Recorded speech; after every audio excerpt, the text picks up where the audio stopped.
Nakakagulat na pangyayari ang bumulaga sa buhay ni Diwata ngayon matapos nitong makatanggap ng iba't ibang regalo kay Rosmar. Worth 5 million pesos ang ibinigay ng social media influencer at isang multi-millionaire businessman na si Rosmar o sa totoong buhay ay si Rosemary Peña Moratan. Madaming humanga at lamambat ang puso sa ipinakitang kabaitan nito. Sa kuha ng videographer na si Salomo, inihayag nito ang pangyayari sa naganap na pagbigay ng bahay at 1 million cash kay Diwata at iba pang mga appliances na magagamit niya sa kanyang paresan. Narito ang full video, panoorin.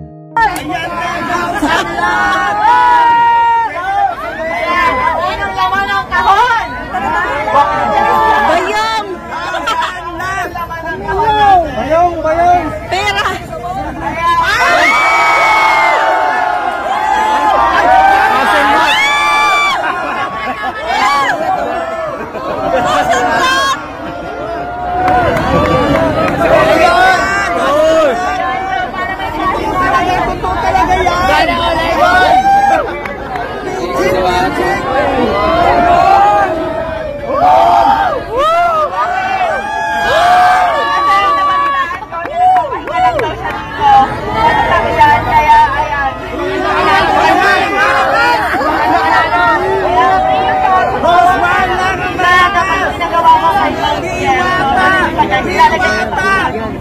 And next naman, ready ka na ba sa next show natin? Ready ka na ba sa next show? Ikaw na!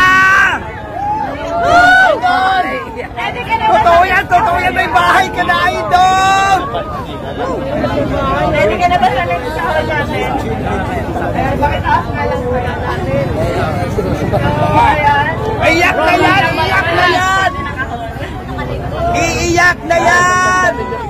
Deserve mo yan, Diwata! Diwata, para sa'yo talaga yan! Asa! Ayan, what are my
at syempre sa Shift International, 500,000!